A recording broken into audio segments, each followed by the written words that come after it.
ce matin, on a dit qu'on faisait un mini-séminaire de 2 heures sur la délivrance, sur la victoire, sur ce sujet-là, controversé malheureusement. Donc, on va faire aussi les questions-réponses, parce que je ne veux pas dire des choses que vous savez déjà. Et j'aimerais, si je le peux, répondre aux questions. Il faut rester dans l'humilité par rapport aux choses qu'on ne connaît pas. Il ne faut pas oublier qu'on ne peut pas tout savoir. Et il faut connaître nos limites.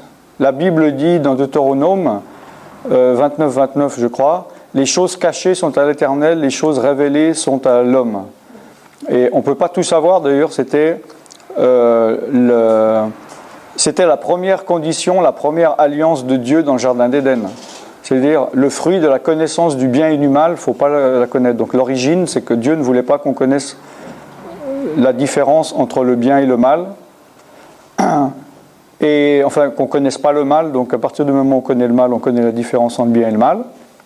Donc il ne faut pas avoir une curiosité malsaine par rapport aux choses du diable. Apprendre pour apprendre, ça ne sert à rien du tout.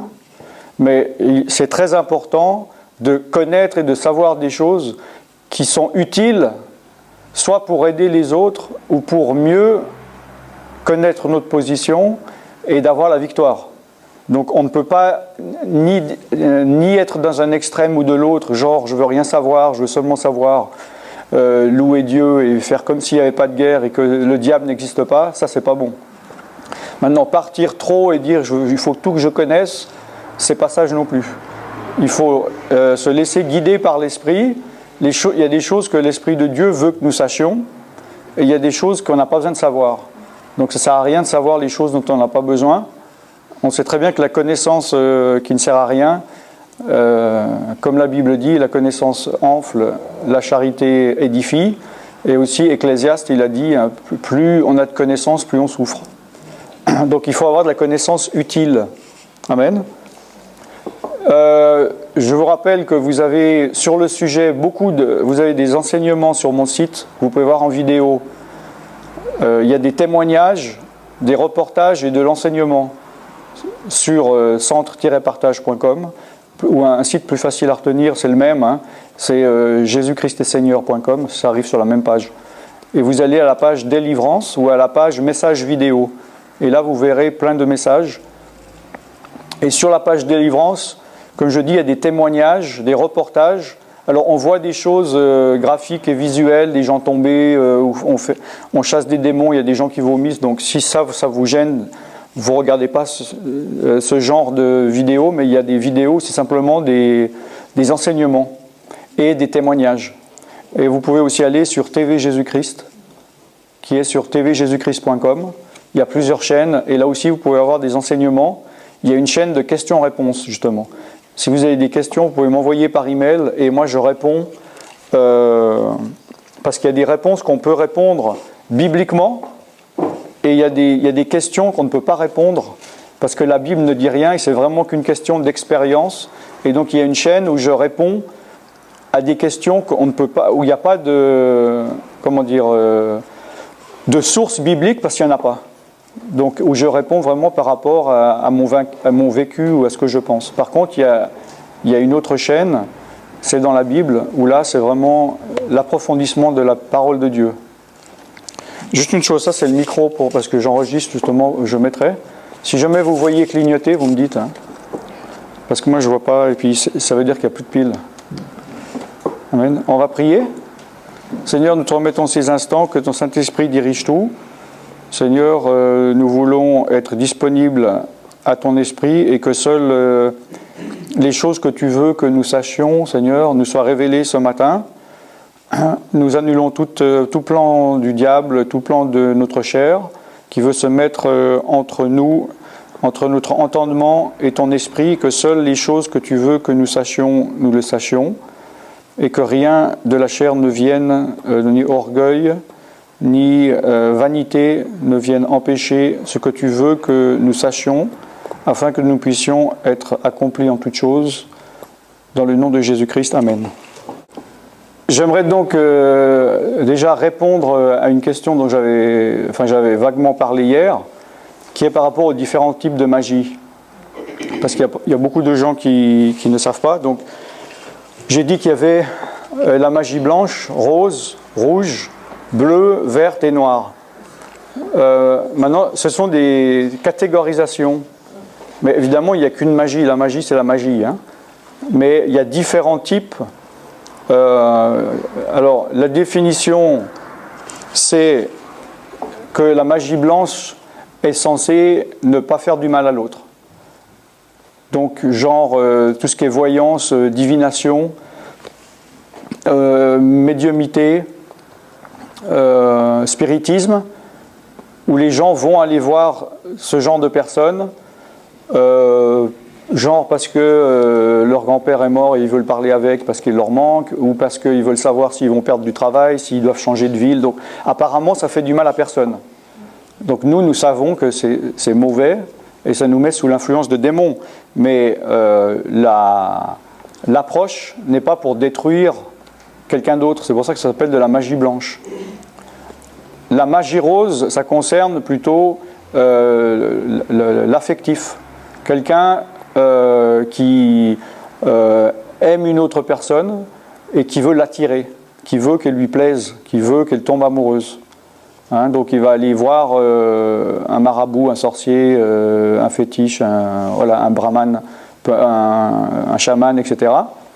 pour lui dire qu'est-ce qu'il faut que je fasse pour que cette personne, je l'intéresse. En gros, c'est ça. La magie rouge, c'est dans le même domaine, mais c'est plus puissant. C'est vraiment pour éventuellement utiliser la vengeance. Quelqu'un, en dépit amoureux, veut se venger ou veut protéger qu'une personne, que sa femme ou son mari n'aille pas coucher avec un autre, ou bien il a refusé de se marier, il dit bon ben on va jeter un sort pour que personne ne s'intéresse à cette personne et qu'elle ne puisse pas se marier avec quelqu'un d'autre. La magie bleue, c'est tout ce qui concerne les pierres et les minéraux. Donc il y a différentes philosophies là-dessus, mais en gros, c'est tout ce qui concerne les pierres et les couleurs de pierres qui correspondent à l'année ou au jour de naissance ou à certaines influences des pierres dans la vie, donc le gars qui veut de la chance, qui veut avoir plus d'énergie, qui veut provoquer des situations, il va soit mettre des bijoux comme bracelet ou collier, ou bien les disposer chez lui d'une certaine manière, voire minéraliser l'eau, c'est-à-dire mettre une certaine pierre dans de l'eau pendant la nuit ou la pleine lune et le boire ensuite. Il y a toutes sortes de pratiques qui concernent donc les pierres, que ce soit semi-précieuses ou même certaines roches. Voilà. Et la magie verte, c'est ce qui concerne la magie avec les plantes. Donc, à partir du moment où il y a on fait prendre des décoctions, des mélanges de plantes, des bains, des massages, des huiles, des choses comme ça. Ça fait partie donc de la magie verte où ça utilise des végétaux. Peut-être que je développerai ça tout à l'heure. Et ces choses-là, comme la magie bleue et verte, c'est délicat parce que ça va ça déborde, ça peut déborder facilement vers des choses qui peuvent paraître naturelles, comme la naturopathie, naturopathie, comme des choses qui paraissent. Des fois, la frontière est fine. Et on se demande, il y a des gens qui disent oui, mais alors moi j'ai une pierre chez moi, est-ce que c'est diabolique, est-ce que c'est pas diabolique? Donc la frontière est très fine. Et aussi dans la magie verte, évidemment, que si vous achetez une tisane qui dit que ça vous met en forme de la journée, ou des sirops même, ou des médicaments. Donc si vous avez des questions par rapport à ça, on pourra répondre à ça. La dernière catégorie, c'est la magie noire. C'est-à-dire que là, c'est vraiment dans le but de détruire une personne ou un groupement. Soit dans l'extrême, évidemment, le tuer, mais aussi pour le détruire socialement, ou qu'il perde son travail, ou qu'il se suicide, qu'il tombe en dépression, ou détruire sa vie financière. Voilà. Donc ça, c'est un peu l'extrême.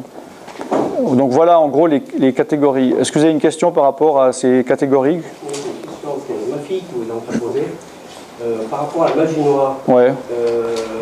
Bon, on sait qu'il y a une certaine puissance là, mais par rapport à la vie et la mort, c'est quand même Dieu qui détient le pouvoir. Comment se fait-il que quelque part une personne puisse avoir ce pouvoir de tuer?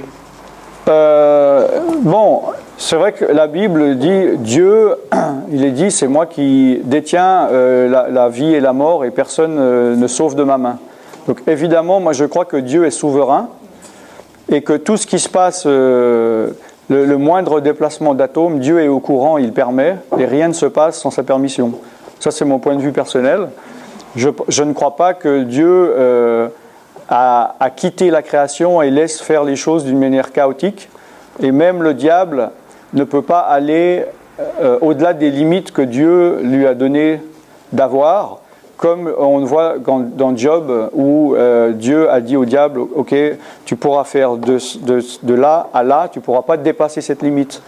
Et le diable est soumis aux lois de Dieu, et c'est Dieu qui contrôle. Maintenant, Dieu permet et reconnaît ses propres lois, il y a des conséquences dans tous les actes que nous faisons, des conséquences bonnes ou mauvaises. Dieu lui-même, lorsque quelqu'un désobéit à Dieu, Dieu lui-même livre cette personne sous l'influence démoniaque. On est d'accord, hein? Donc ça peut être différents types de péchés. Si on refuse de se soumettre à Dieu, on ne peut pas être libre, soit en esclave de Dieu, soit en esclave du diable. Oui. Et il y a une destinée adamique. À partir du moment où on est loin de Dieu, comme j'ai dit hier, nous sommes nés avec un certain capital et avec une certaine destinée. Hein? Nous sommes le fruit donc des générations précédentes. Et lorsque nous sommes nés, le diable a un certain droit sur nous. Toutes les personnes qui sont nées, le diable avait un droit sur eux. Même si la personne est née dans une famille chrétienne, tant qu'il n'est pas né de nouveau, il n'est pas complètement sorti des griffes du diable. Et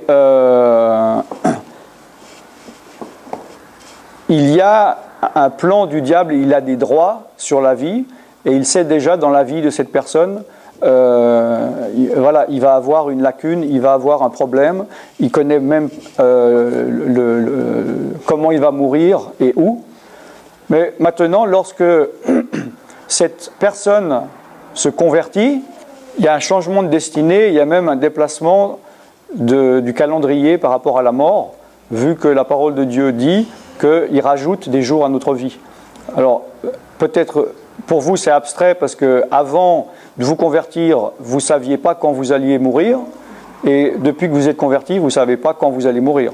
Donc vous dites, bon, mais moi dans mon cas, je vais expliquer dans la deuxième partie du témoignage ce soir, avant ma conversion, je savais le jour de ma mort parce que l'Esprit de Dieu m'avait montré que si je ne me convertissais pas là, que j'allais mourir 6 mois après. Et il m'a montré de la manière dont j'allais mourir. Donc Dieu le savait à l'avance, la manière dont j'allais mourir, et le diable évidemment le savait, puisqu'il est l'instrument pour accomplir la justice de Dieu. On est d'accord ? Enfin, pour ceux qui ne sont pas convertis, évidemment. Et donc, dans cette marge, pour répondre à la question, dans cette marge de manœuvre que le diable a et où Dieu laisse faire les choses, le diable peut agir, mais il ne peut pas aller au-delà. La Bible dit dans dans Nombre, par exemple, vous pouvez lire du chapitre 19 au 22, avec Balak et Balaam, que celui qui est béni de Dieu ne peut pas être maudit. Personne ne peut maudire celui qui est béni de Dieu, et que la divination n'atteint pas la maison de Jacob. C'est-à-dire qu'à partir du moment où vous êtes sous la protection du nom de Jésus-Christ et du sang de Jésus-Christ, et parce que vous êtes rentré dans votre destinée christique et que Dieu sait que vous allez mourir à telle date, tous les sorciers de la terre peuvent faire toute la magie noire qu'ils veulent pour vous tuer, vous n'allez pas mourir avant le temps que Dieu a décidé, vu que vous êtes sous sa protection. Mais si la personne qui n'est pas sous la protection, il y a une marge dans laquelle le diable a la liberté de le faire mourir plus ou moins quand il veut, quand il a une marge. D'accord ? Ça répond à la question ? Est-ce que quelqu'un a une question par rapport à ça, à ce que je viens d'expliquer ? Oui. Il y a une marge, ça veut dire que quelque part, Dieu n'a pas vraiment prévu. Il laisse cette marge, mais c'est... Non, c'est pas qu'il a pas prévu. Dieu maîtrise tout, mais c'est pas... Dieu n'est pas comme une montre à la seconde près. C'est-à-dire que les choses, quand quelque chose est décidé, par exemple, si Dieu a décidé que cette personne va mourir, c'est pas forcément à 3h05,3 secondes. Il y a des éléments qui font que c'est pas à la seconde près. Donc c'est là où je veux dire qu'il y a une marge de manœuvre où on peut agir. Hein, par exemple, si Dieu sait qu'une personne, elle a entendu l'évangile déjà 50 fois et que un jour Dieu sait que cette personne, c'est la dernière fois qu'elle va entendre l'évangile, il peut peut-être le mettre en garde, mais il va y avoir une marge, peut-être que la personne va... C'est la dernière fois, évidemment, qu'elle va entendre l'évangile, mais elle ne sait pas si elle va mourir dans l'heure ou dans les 2 ans à venir. Mais simplement, la parole de Dieu s'accomplit, mais les temps sont assez... Il y a de la marge dans le temps, quoi. Je ne sais pas si je me fais bien comprendre. C'est pour ça que dans l'exemple où je donnais hier, où j'ai fait la magie noire pour supprimer des gens, le diable savait qu'il avait une marge, c'est-à-dire... J'aurais pu faire ça 10 minutes avant ou 2 jours plus tard. C'est pas que cette personne devait mourir dans cette seconde-là et que il m'a utilisé en me faisant penser que c'est moi qui avait ce pouvoir. Mais il avait une marge. Cette personne devait mourir d'une manière ou d'une autre. Sinon, je n'aurais pas pu. Si cette personne avait été chrétienne, par exemple, la première personne que j'ai supprimée, j'aurais pu faire tous les sorts que le diable m'aurait montré, cette personne n'aurait pas pu mourir. Ça répond à la question ou...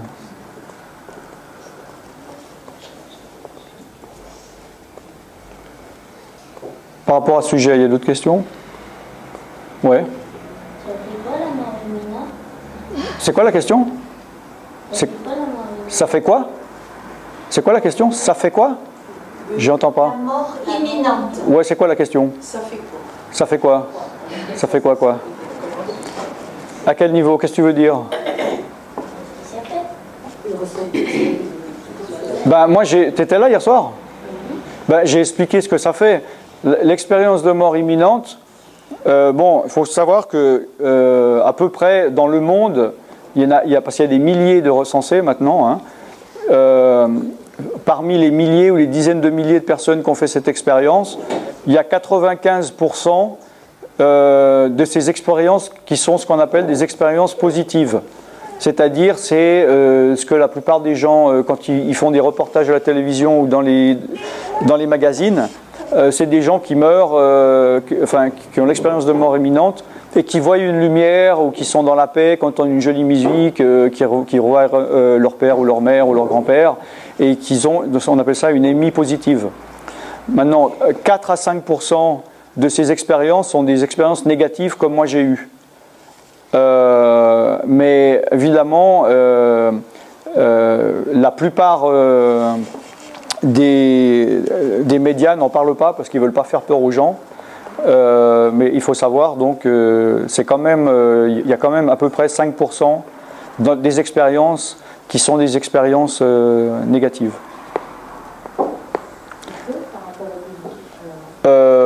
Oui. Maintenant, ce qu'il faut voir, c'est que selon le type d'EMI, d'expérience de mort imminente, il y a différents degrés, il y a différentes durées aussi. Il y a des gens qui restent dans un environnement géographique proche et que ça dure très peu de temps, quelques secondes. Il y en a qui vont plus loin et que ça dure plus longtemps. Chacun a une expérience différente. D'autre part, on sait que il y en a qui sont forcément des choses peut-être biaisées, on ne sait pas, vu qu'évidemment, en règle générale, que ce soit des chrétiens ou pas qui disent qu'ils voient une lumière, mais j'ai lu des catholiques qui disaient, j'ai vu Marie, qui me disait bienvenue, voilà, tout est sous mon contrôle, t'inquiète pas. Et un musulman qui dit qu'il a vu Mohamed, bon, voilà, donc chacun il met un peu à sa sauce, hein. Mais dans la grande majorité, il n'y a pas, ils voient une lumière ou un être de lumière, mais ils ne voient pas le visage, ils ne voient pas qui c'est, et ils ressentent une paix. Oui. Pour revenir à ce que vous disiez là, je voulais savoir si Dieu est souverain, Oui. que toute façon est contrôlée par lui. Oui. Est-ce que l'ennemi peut-il connaître nos pensées? Ok. Ou est-ce que si les démons ont été chassés, c'est qu'ils entendent, Oui. mais est-ce qu'eux connaissent les pensées à l'intérieur de nous? Bon, oui, Dieu est souverain. Comme je l'ai dit, pour moi, Dieu est souverain. Et tout droit que le diable peut avoir sur nous en tant que chrétiens, c'est que nous avons fait quelque chose qui a fait qu'il a un droit sur nous. D'accord ? Sinon, le diable est limité. Maintenant, au niveau des pensées, pour moi, les pensées, c'est le terrain de bataille du diable. D'accord ? C'est le premier, c'est la porte, c'est le chemin vers l'âme et vers l'esprit. C'est évidemment le cas pour la foi aussi, pour l'Esprit de Dieu, vu qu'il est dit que la foi vient de ce qu'on entend, et ce qu'on entend vient de la parole de Dieu. Donc la première chose par laquelle on entend, c'est par le cerveau, on est d'accord ? Donc par la compréhension. Hein ? Puisqu'il est dit dans cette parabole du sommeur, dans Luc, il dit si vous ne comprenez pas cette parabole, vous ne comprendrez aucune autre parabole. Donc ça passe par la compréhension, par la pensée. Maintenant, donc le diable aussi, il va passer, en majorité, par la pensée. Donc, si il arrive à influer une pensée dans notre pensée, c'est que forcément il a un accès à notre pensée. Sinon, il ne pourrait pas nous donner des pensées. Évidemment, si moi je marche dans la rue et je vois quelqu'un, il y a un porte-monnaie qui tombe, évidemment, je n'ai pas besoin du diable. Ma chair peut avoir un conflit. Dans ma chair, je me dis il ne sait pas qu'il l'a perdu, il a l'air bien habillé, il est riche, je vais peut-être le garder, je vais faire une offrande à l'église. Bon, ma chair va essayer de se justifier pour faire une chose qui n'est pas correcte. Le diable n'a même pas besoin d'être là. Par contre, si ça m'arrive, puis moi je suis dans le doute, un démon peut très bien venir et me dire ce que ma chair aurait pu penser. Dire vas-y, garde-y, etc. C'est Dieu qui c'est la providence, voilà. Et, donc les démons peuvent influencer nos pensées. Maintenant, est-ce que le diable connaît nos pensées ? Pour moi, à partir du moment où nous désobéissons à Dieu, où nous ne sommes pas remplis de l'Esprit de Dieu, donc des démons ont un droit sur nous, ils peuvent l'avoir sur notre corps, notre âme ou notre esprit, ils peuvent avoir un droit sur nos pensées pour nous influencer. Hein ? Mais si nous sommes proches de Dieu, en communion avec Dieu, remplis du Saint-Esprit, et que nos pensées, comme la parole de Dieu dit, le plus possible, on essaie d'avoir des pensées pures, nobles, etc., ça n'intéresse pas le diable. Donc ou les démons, donc il ne va pas être là, il va être moins là. C'est là où aussi est intéressant l'intervention du parler en langue, qui renouvelle l'esprit et aussi les pensées, qui fortifie, qui fait comme un mur. Parce que dans certaines situations, on m'a posé la question aussi, est-ce que les démons comprennent le parler en langue ? Moi, je pense que dans des cas, ils le comprennent, dans d'autres, ils ne le comprennent pas. C'est-à-dire que, comme c'est Dieu qui maîtrise, il y a des choses que le diable n'a pas besoin de savoir, qu'il ne va pas comprendre. Par contre, il y a des choses que si moi je combats en langue contre un démon, et que ça s'adresse à lui, il va exactement comprendre ce que c'est. Et c'est cette parole-là, c'est l'épée de l'esprit, qui va le toucher. D'autre part, dans la délivrance, j'ai vu maintes fois que lorsque j'étais à bout d'arguments en français pour chasser un démon et que je parlais en langue, le démon réagissait exactement à l'intention que j'avais dans mon esprit, c'est-à-dire les pensées ou les paroles ne sont que une matérialisation de la volonté. Vous voyez ce que je veux dire ? Mais le démon ressent l'intention. C'est pour ça qu'il y a des gens, avant même que j'ouvre la bouche ou que je parle, je m'approche et la personne réagit. Le démon réagit avant même que je lui dise quelque chose au démon, vu qu'il sait déjà que l'intention, l'énergie est là. Vous comprenez ce que je veux dire ? Oui, donc finalement, il a une préscience. Ah oui, bien sûr. Le diable ? Ben oui, sinon... Je pensais que Dieu seul était omniscient, mais apparemment il s'est... Ah, attention, là vous avez dit préscience, oui. Omniscience, non. C'est pas du tout la même chose. Pour moi, seul Dieu est omniscient. C'est-à-dire, omniscient, ça veut dire tout connaître. Le passé, le présent, le futur. Hein ? Même donc Dieu le Père, même Jésus, lui, et les anges ne connaissent pas, par exemple, l'heure du retour de Jésus. Donc encore moins le diable. Bon. Maintenant, la préscience, c'est-à-dire connaître des choses à l'avance, évidemment que ça existe. Beaucoup de gens disent non, c'est scandaleux, il n'y a que Dieu qui connaît l'avenir.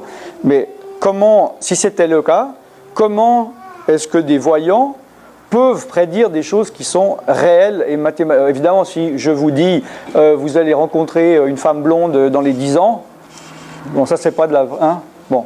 Mais si le voyant, il vous dit, dans 6 mois, quelque chose, vraiment, vous allez avoir un héritage de 1353 €, par exemple, bon, c'est pas du hasard. Donc, évidemment qu'il y a des choses que le diable sait et peut savoir. Parce qu'il ne faut pas oublier que le diable est un esprit et qui vit dans le monde spirituel. Et le temps dans le monde spirituel est différent que le temps ici. C'est-à-dire, et la durée est différente et la perception du temps est différente. Je prends un exemple. Si moi je suis en hélicoptère, en dessus, je vois un train qui part, et puis je vois qu'il y a un trou à 100 km et que le train roule à 100 km, je sais, est-ce que c'est de la préscience ou pas, que dans 1 heure, le train va tomber dans le trou. Donc je connais l'avenir. Vous voyez ce que je veux dire ? Donc au niveau spirituel, c'est un peu comme ça. Il peut savoir des choses, il y a des conséquences, il y a des déclenchements de choses. Quand on obéit à Dieu ou on désobéit à Dieu, ça déclenche quelque chose dans les lieux célestes qui font qu'il y a des connaissances. Nous, on ne se rend pas compte, mais le diable sait les choses qui vont se dérouler comment. Donc il y a des choses qu'il peut savoir. Donc préscience, oui, omniscience, pas du tout. Et encore des questions, pardonnez-moi. Non, mais pardonnez-vous pas, on est là pour ça. Je ne vais pas toujours monopoliser la parole. Ouais, après, vous pourrez poser la question. Pardon ? Non, je dis, ouais, après vous. D'abord, ouais, parce qu'il a levé la main. Ouais. Allez-y. Vu qu'on est dans le sujet. Donc, est-ce que la dépression a toujours une origine de l'ennemi ? Et les pensées de suicide, elles viennent-elles forcément de l'ennemi ? Non, mais parce que la Bible dit que la source de vie vient du cœur. Et les mauvaises pensées, même la magie, vient de la chair, du cœur. Donc, nous sommes pour moi, on est dans un état de corruption tel que même si maintenant, pendant 1 année, tous les démons et le diable seraient liés et il n'y en aurait plus sur cette terre, les guerres continueraient, les adultères continueraient, les vols continueraient, parce que la nature humaine, pour moi, est corrompue et le mal est en nous déjà. D'accord ? Donc, on ne peut pas donner toute la responsabilité aux démons. Eux, ils sont là soit pour inspirer, donner une idée, qui après germe tout seul, s'il est tombé entre bonne terre, entre guillemets, la bonne terre du diable, donc la mauvaise terre, ou bien, lorsque moi-même je conçois quelque chose de mauvais, il est là pour souffler sur les braises ou encourager. Vous voyez ce que je veux dire ? Donc, la dépression, c'est la même chose. La base peut venir au niveau de l'âme et de la pensée, puis ça agit sur le corps, ou bien ça peut être le diable lui-même qui vient au début donner des pensées de tristesse dépressive, puis nous on l'écoute, ah oui finalement je vois rien, ah oui finalement je vais jamais m'en sortir, et voilà. Après c'est un cercle vicieux, et c'est valable donc pour toutes sortes de dépressions ou de pensées comme le suicide ou la mort. Évidemment, la peur de la mort ou le suicide, c'est un grand instrument du diable. Donc dès que quelqu'un peut avoir des pensées là-dessus, ou bien il a toutes les qualités qu'il faut pour que la personne, la seule issue qu'il ait, c'est le suicide, le diable va venir s'engouffrer et le pousser, dire oui, vas-y, il n'y a pas d'autre solution. Donc, en tant que chrétien, il y a quand même un combat spirituel à mener. Maintenant, il faut avoir le discernement entre la chair et les démons, parce que ça ne sert à rien de combattre des démons si la source n'est pas des démons. Hein ? Et ça ne sert à rien d'essayer non plus de résoudre le problème uniquement psychiquement si il y a un problème spirituel aussi. Donc il faut avoir le discernement sur quel aspect des choses il faut travailler. La Bible dit que l'humanité, quand ils ont créé Adam et Ève, ils avaient l'Esprit de Dieu. Et puis, après quelques chapitres, il est dit que Dieu a vu que l'homme était mauvais depuis son jeune âge, et il a dit « Mon esprit ne restera pas à jamais dans l'homme », donc l'Esprit de Dieu s'est retiré. C'est-à-dire que Dieu est esprit, donc son esprit était dans l'homme, Dieu était dans l'homme. Après, il s'est retiré. Puis, dans l'Ancien Testament, on voit que l'esprit venait sur telle personne, repartait, il y avait des prophètes, bon... Puis Jésus est venu pour nous réconcilier avec Dieu, pour qu'on puisse recevoir à nouveau cet esprit. C'est-à-dire Dieu n'est plus à l'extérieur, mais il est à l'intérieur. Hein ? C'est pour ça qu'il a dit, par exemple, dans les Actes, donc il faut que je remonte à mon Père, sinon vous ne pourrez pas recevoir la promesse, la puissance de Dieu, puis c'est ça qui s'appelle la Pentecôte. C'est recevoir l'Esprit de Dieu. Et quand on a l'Esprit de Dieu, on a la capacité de pouvoir parler une langue spirituelle, qu'on peut utiliser soit pour le combat spirituel, ou l'intercession, ou la louange. Il est dit aussi donc ça c'est dans Ephésiens 6, verset 18 je crois, au niveau du combat spirituel, prier sans cesse en esprit. Dans Jude, il est parlé de l'édification de l'esprit, donc quand on parle en esprit. On peut aussi utiliser ça dans un des dons. Il y a 9 dons de l'esprit, je ne sais pas si vous connaissez, dans Corinthiens 12, où ça peut être utile aux autres quand il y a interprétation en français. C'est-à-dire que quelqu'un peut parler et il y a une interprétation, mais ça c'est un don particulier que tout le monde n'a pas. Par contre, moi personnellement, je crois que tout le monde qui peut être baptisé du Saint-Esprit peut parler en langue. Bon, ça dépend des églises, des doctrines. Je ne connais pas ici, mais bon, chacun a son opinion et sa compréhension. Donc à partir du moment où vous êtes chrétien et que vous marchez avec Dieu et que vous lui obéissez, la Bible dit Dieu donne son esprit à celui qui lui obéit. Puis à partir du moment où vous avez son esprit, vous avez la possibilité de parler en langue. Donc si vous voulez, après on va prier puis, pour que vous soyez baptisés du Saint-Esprit à la fin, hein, si vous avez envie. Dieu force pas. Ça répond à la question ? Vous avez une autre question par rapport à ça ? Ok. Donc nous-mêmes ne comprenons pas ce que nous disons. Mais on peut percevoir ou ressentir. C'est des émotions. Ça peut être des émotions, oui. Je peux parler en langue, puis après je suis joyeux, je ne sais pas pourquoi, ou je peux être triste et pleurer parce que ça m'amène à la repentance. Je peux être combatif. Oui. Vous savez quand vous parlez en langue, vous savez quand ça va. C'est comme le français, je contrôle. Ça dépend aussi des personnalités, des moments. Ça peut être émotionnel, en effet, quelque chose qui déborde, entre guillemets. Mais il y a des gens qui n'ont pas compris qu'ils peuvent contrôler. C'est-à-dire, s'ils ressentent l'envie de parler en langue 3 fois par an, ils vont parler 3 fois par an. Puis si ça dure 10 minutes, ça dure 10 minutes. Mais en fait, on maîtrise. Moi, si je veux maintenant, je ne parle pas en langue pendant 10 ans. Et puis si je veux, je n'arrête pas pendant 24 heures. Comme en français, moi j'ai ma volonté qui fait que quand je parle, c'est moi qui décide de parler. Je vous dis, posez-moi la question, j'arrête. Vous aussi, là, vous maîtrisez. Vous parlez quand vous voulez, vous arrêtez de parler quand vous voulez en français. Vous êtes d'accord ? Il n'y a pas une force, vous n'avez pas besoin d'une émotion. Bon, le parler en langue, c'est pareil. Je le contrôle et je le parle quand je veux, j'arrête quand je veux. Oui, une autre question ? Vous savez, dans la magie noire, Oui. les sorciers, ils parlent aussi en langue. Oui, mais ce n'est pas le parler en langue de l'Esprit de Dieu. Parce que, bon, il y a plus ou moins deux influences d'esprit sur cette terre. Il y a l'Esprit de Dieu et l'Esprit du monde. D'accord ? Comme j'ai dit hier, le diable, c'est comme un imitateur de Dieu, mais il y a beaucoup de principes qui sont similaires. Et il y a des démons qui peuvent utiliser, quand quelqu'un n'est pas converti et qui marche avec des démons, la personne peut dire des phrases dans une langue inconnue, mais qui sont dites en fait par des démons. Et ce sont des choses qui ont aussi une signification, mais la personne ne comprend pas.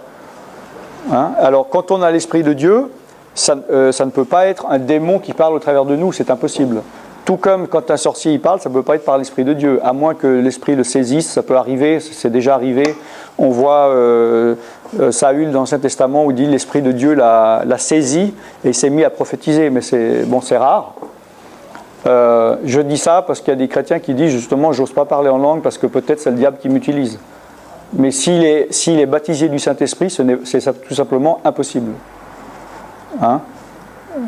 D'autre part, en parlant en langue, on n'arrive jamais dans la destruction ou dans le négativisme. Et si jamais c'est de la tristesse, c'est comme on dit, c'est de la tristesse qui amène au salut, qui amène à une juste repentance. La tristesse du monde, c'est la destruction, la tristesse de Dieu se mène à la repentance. Et c'est là aussi, c'est par rapport aux fruits qu'on voit si quelque chose est de Dieu ou pas. Parce que les seuls fruits du diable, c'est la destruction. Alors que les fruits des activités qui viennent de l'Esprit de Dieu, c'est pour le bien. Ça répond à la question ? Vous parlez en langue ? On va prier après, vous parlez en langue. Oui. Je comprends mal la distinction que vous faites. J'ai l'impression que vous distinguez Dieu du diable. J'espère, ouais, pas vous. Amen, amen. Oui, on est d'accord. Alors. Et la chair. Ah oui, bien sûr. Pas vous ? Non. Pour, la chair et le Dieu, c'est pareil pour vous ? Non. La chair et le diable, c'est pareil ? Ah oui ? Ok. C'est-à-dire, pour vous, si maintenant, pendant une année, Dieu écarte le diable et tout démon et toute influence démoniaque hors de votre vie, vous charnellement, vous êtes une bonne personne qui n'aurait jamais de mauvaises pensées ? Pas charnellement, je serais un enfant de Dieu à l'image de Dieu. Donc Pour moi, l'image que j'ai, qui est sans doute fausse, je comprends bien, c'est qu'au départ, Dieu a créé l'homme à son image, par contre. Oui. Et en fait, le péché est arrivé, Oui. quand l'homme a été tenté, il y a eu le serpent. Non, pas quand il était tenté, quand il a péché. Parce que la tentation n'est pas... Pourquoi est-ce qu'il a péché ? Parce que le serpent est venu lui dire, est-ce que Dieu a vraiment... Oui, mais il aurait pu ne pas pécher. Jésus n'a pas cédé à la tentation. Et il n'a pas péché. La tentation n'est pas un péché. Enfin bon, c'est autre chose. Oui. C'est la désobéissance qui est un péché. Je veux dire, si le serpent n'avait pas été là, Oui. l'homme serait resté tel que Dieu l'avait créé. Alors, c'est quoi la question exacte ? La question, c'est que pour moi, j'ai le sentiment que j'ai un combat permanent entre Dieu et le diable. Ok. Et la chair, pour moi, elle est manipulée, ce qu'on appelle la chair, Ouais. elle est manipulée par le diable. Et en plus, une autre question sous-jacente, c'est quelle est la place des démons là-dedans? Parce qu'on dit toujours, il y a la chair, les démons, le diable. Pour moi, la place respective n'est pas claire. Il me semble que j'avais répondu à ça tout à l'heure, mais peut-être pas assez en détail, mais je reconfirme ce que je disais tout à l'heure dans Galates 5, 19, les œuvres de la chair sont manifestes. Là, ce n'est pas les œuvres des démons. Hein. Les œuvres de la chair sont l'impudicité, l'impureté, la dissimulation, l'idolâtrie, la magie, l'inimité, les querelles, la jalousie, la dispute, la division, etc. Donc selon la Bible, l'impudicité, ça ne vient pas des démons, ça vient de votre chair. Si vous avez une pensée impudique, ce n'est pas le démon, c'est votre chair.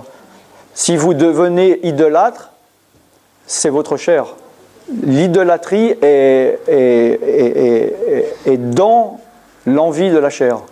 Et il est dit, marchez par l'esprit, au verset 16, afin de ne pas accomplir les désirs de la chair. Si vous ne marchez pas dans l'esprit, vous accomplirez les désirs de la chair. Celui qui marche dans l'esprit s'affectionne aux choses de l'esprit, celui qui s'affectionne aux choses de la chair s'affectionne aux choses de la chair, et les désirs de l'esprit sont opposés aux désirs de la chair. C'est-à-dire que, moi je crois, vous et moi, en tant naturellement, mes désirs sont opposés aux désirs de l'Esprit de Dieu. L'Esprit de Dieu me pousse à venir à la réunion. Ma chair dit non, il fait froid, ça ne sert à rien, je préfère rester chez moi. Il fait le contraire. D'autre part, Paul lui-même, je crois dans Romains 2, dit « Je ne fais pas le bien que j'aimerais faire et je fais le mal que je ne veux pas faire. Qui c'est qui va me délivrer de ça ?» On a deux lois. J'ai le sens de mon entendement qui dit « Je ne devrais pas faire ce péché, je vais avoir plein de problèmes. » Et j'ai ma chair qui me pousse à le faire et je n'arrive pas à le maîtriser. Peut-être que ce n'est pas votre cas, mais moi je crois qu'un chrétien, sa marche avec Dieu et sa sanctification, ce n'est pas l'amélioration de sa chair, c'est la crucifixion de sa chair. C'est-à-dire, pour moi, la chair ne change pas et ne peut pas changer. Un gars qui vit dans la sanctification pendant 50 ans et tout d'un coup il s'éloigne de Dieu, c'est pas que sa chair est devenue meilleure et que c'est une meilleure personne, peut-être par son entendement. Mais il va retomber dans les mêmes travers dans lesquels il était il y a 50 ans. Pour moi, c'est comme ça que je vois. Il est dit qu'il faut crucifier sa chair. Mais peut-être qu'il y a un problème de compréhension par rapport à la définition de ce qui est la chair. Pour moi, la chair, ce n'est pas seulement le corps. La chair, c'est le corps. Ça peut être une pulsion. Je peux avoir un besoin sexuel physiologique. Je peux avoir besoin de dormir physiologiquement, de manger. Hein, ça, c'est pas... On est d'accord. C'est le corps, c'est physiologique. Mais maintenant, pour moi, la chair, c'est aussi l'âme. Parce que les querelles, ce n'est pas la chair. Les querelles, ça vient de la pensée. Donc moi, je peux me sentir mal à l'aise. Mon corps n'a pas faim, mais je vais manger pour me remplir. Donc c'est aussi la chair, mais ce n'est pas le corps. Sexuellement, c'est pareil. Je n'ai pas de besoin sexuel et puis j'ai envie de coucher avec quelqu'un. C'est mes pensées, c'est dans mes pensées. Vous voyez ce que je veux dire? Donc pour moi, quand on parle de la chair, on parle aussi de l'âme, de l'âme de la personne. Bien sûr. Non, alors bon, Jésus, bon, évidemment,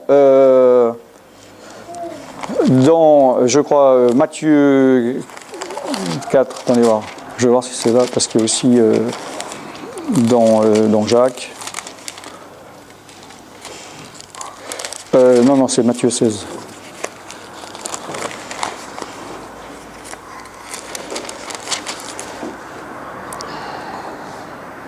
Dans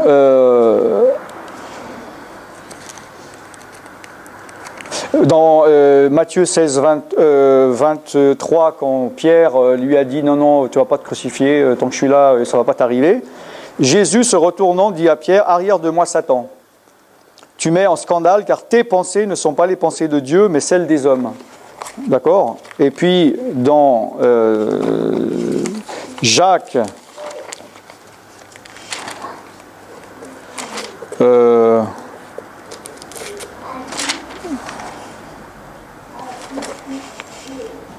Voilà, Jacques 3, verset 14 à 15. Si vous avez dans votre cœur un zèle amer, un esprit de dispute, ne vous glorifiez pas et ne mentez pas contre la vérité. Cette sagesse, entre guillemets, n'est point celle qui vient d'en haut, mais elle est terrestre, charnelle, diabolique.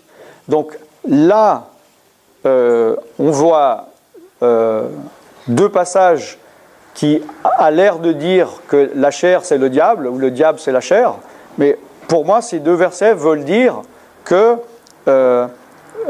comme la chair est corrompue, elle a exactement les mêmes attributs que ceux du diable.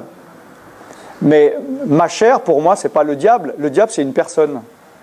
Mais lorsque je marche dans ma chair, je suis aussi diabolique que le diable. Parce que c'est quoi le diable, c'est quoi la chair? C'est la rébellion et la désobéissance à l'Esprit de Dieu. Et, vous voyez ce que je veux dire? Il y a des gens qui pourraient avoir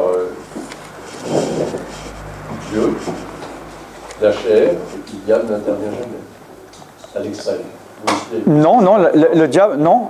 Ah, alors justement, combattre et ne pas se laisser influencer par le diable, oui. Maintenant, il est dit nulle part que le diable ne vient pas vers eux. Au contraire, il est dit dans 1 Pierre 5,8, le diable est comme un lion rugissant, il rôde sans cesse. Même Jésus, dans Matthieu 4, non, c'est pas... non, c'est dans Luc, où il est dit que... On va voir. Exactement, ça c'est dans Luc 4. Attendant un moment favorable. Et après, évidemment, le diable, il a utilisé les pharisiens comme instrument pour venir essayer de le prendre dans ses propres paroles, pour essayer de le tuer physiquement. Une fois, il est dit, il a dû partir parce qu'ils allaient le tuer, ou l'élever comme roi. Donc il a essayé tous les moyens possibles et inimaginables pour arrêter que Jésus n'aille pas à la croix. Et le diable fait pareil avec nous pour nous empêcher que nous restions que la chair reste crucifiée. Donc pour moi, tout le monde est sous attaque. Puis il y a des personnes où il y a des phases dans notre vie où on va résister au diable. Et il y a des fois où on ne va pas résister et on tombe dans un péché ou dans un piège du diable. Mais comme je l'ai dit, moi je crois personnellement que si le diable, il n'y aurait plus de démons et plus de diables qui viennent m'embêter pendant 6 mois, c'est pas ça qui va me faire que je ne vais pas avoir envie de pécher, parce que ma chair a des désirs contraires à ceux de l'esprit. Moi je pense que quand on dit dans la société il y a des bonnes personnes, des mauvaises personnes, moi je crois que c'est une question d'éducation et rien d'autre. Pour moi la nature humaine est corrompue et tous les êtres sont de mauvaises personnes. Moi c'est mon opinion. Maintenant on devient bon ou on ne devient pas bon. Il y a des gens qui sont de gentilles personnes parce qu'ils ont eu une éducation qui, leur propre conscience ne leur permet pas d'être mauvais. Ça ne veut pas dire que ces gens-là sont capables de tuer et de voler. Leur conscience ne le permet pas. Mais mettez-le dans une certaine circonstance et vous verrez qu'ils ont la même nature terrible que la plus pire des personnes, puisque nous voyons que c'est toujours étonnant de voir dans des circonstances exceptionnelles, voir la nature de l'être humain venir, c'est-à-dire quelqu'un qui peut être lâche, se montrer comme un héros, ou le héros qui devient le plus lâche des personnes. Donc pour moi, ça c'est la révélation de la chair. C'est pour ça qu'il faut la crucifier et vivre par l'esprit pour ne pas marcher dans les œuvres de la chair. Et les œuvres de la chair, on a vu dans Matthieu 5, c'est l'idolâtrie. Si moi je marche par la chair, j'ai une tendance à l'idolâtrie. J'ai une tendance à la querelle, j'ai une tendance à... Voilà. Maintenant, il faut arriver à accepter ça de soi-même, parce que peut-être qu'on a un problème d'image, et puis de me dire « Ah non, moi je ne suis pas comme ça, je suis gentil, je suis bon », parce que par rapport à l'éducation que j'ai reçue, je dois avoir une bonne image de moi pour m'accepter. Ça peut être aussi de l'orgueil. Mais si je suis brisé par Dieu, je dois reconnaître ce que je suis. Je ne sais pas si ça répond... On n'est pas obligé d'être d'accord, mais... Pas du tout, mais... D'accord. C'est un point de vue, quoi. Je dis pas... je dis pas que j'ai raison, quoi, mais... Pour répondre à monsieur, à un moment donné, il a parlé que c'est... il ne faut pas oublier qu'il y a un passage où Dieu demande à Adam et Ève, dans le jardin, de ne pas s'approcher de l'arbre de la pomme. Et il lui a demandé. Et à partir du moment où ils l'ont touché, c'est qu'ils ont désobéi à la parole de Dieu. Ouais. À ce moment-là. Parce que c'est le serpent qui lui a demandé, qu'il t'a incité, mais à ce moment-là, eux, ils avaient déjà conscience qu'il ne devait pas le toucher. Donc c'est déjà un esprit de désobéissance qui était... Oui. Les serpents, à ce moment-là, ne faisaient pas partie de leur corps. Bon, oui, bon, déjà, c'est pas une pomme. Hein. Ça, c'est dans l'éducation catholique, ça vient du latin, du mot fruit qui ressemble à pomme, mais bon, c'est le fruit de l'arbre de la connaissance du bien et du mal. Pour moi, le péché a commencé, c'est pas quand elle a approché la main du fruit, c'est quand elle a pris la décision. Et d'ailleurs, à partir du moment où quand le diable lui a posé la question et qu'elle y a mal répondu, c'était déjà fini, quoi. C'est-à-dire, même avant d'ouvrir la bouche, c'était terminé parce qu'elle n'a pas su comment répondre au diable. Comme, par contre, Jésus l'a fait en répondant avec la parole de Dieu et la parole de Dieu exacte. Donc là, elle était déjà perdue. Et donc, souvenons-nous de quand même, c'est Ève qui a péché directement par rapport au serpent et ensuite elle a fait pécher Adam. Mais chacun a reçu, évidemment, les conséquences de ses propres péchés, malgré que Adam a essayé de faire porter tout le chapeau à Ève, parce que Ève est merveilleuse, c'est ma femme, là il disait cette femme-là que tu m'as donnée, genre je viens de la voir, de la rencontrer, moi j'allais bien jusqu'à que je la voie, et puis en plus c'est de ta faute parce que c'est toi qui me l'as donnée. Donc c'est la déresponsabilisation du péché et aller à la faute de l'autre. Mais chacun, et Dieu est remonté à la source de l'enquête. De Adam, il était à Ève, et de Ève, il était au serpent. Et puis chacun a reçu son lot. Non ? Oui. Si des gens ils font de la sorcellerie à côté de vous, ça peut vous toucher ? J'ai pas entendu la fin de la phrase. Si des gens ils font de la sorcellerie à côté de vous, ça peut vous toucher ou... Si quelqu'un fait de la sorcellerie à côté de nous, est-ce que ça peut nous toucher ? Si la personne fait de la sorcellerie, ou même il n'a pas besoin d'en faire, mais si à partir du moment où il a des démons en lui, évidemment que dans le monde spirituel, il y a un combat. C'est-à-dire que le monde spirituel, on appelle ça que c'est des royaumes. Hein ? C'est comme un territoire. Un royaume parce qu'il y a un roi, quoi. Le royaume de Satan, le roi c'est le diable, et le royaume de Dieu, c'est Jésus le roi, oui.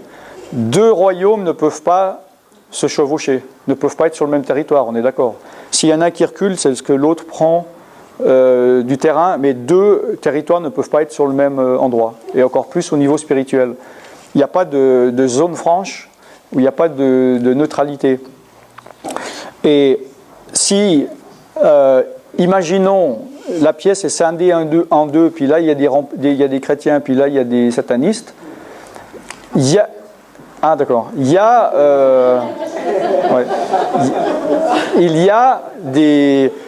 a forcément un qui va se faire influencer. Donc soit c'est des chrétiens qui ont peur ou qui se laissent aller, etc. Puis il y a l'angoisse, il y a vraiment l'influence démoniaque que eux vont ressentir. Ou eux, ils sont remplis de la puissance de Dieu et ce sont ces personnes-là qui vont se sentir mal et qui vont devoir partir. Donc si une personne fait de la sorcellerie à côté de toi, déjà c'est pas bien de rester à côté d'une personne comme ça. Il vaut mieux partir. Alors voilà, je ne sais pas si ça répond à la question.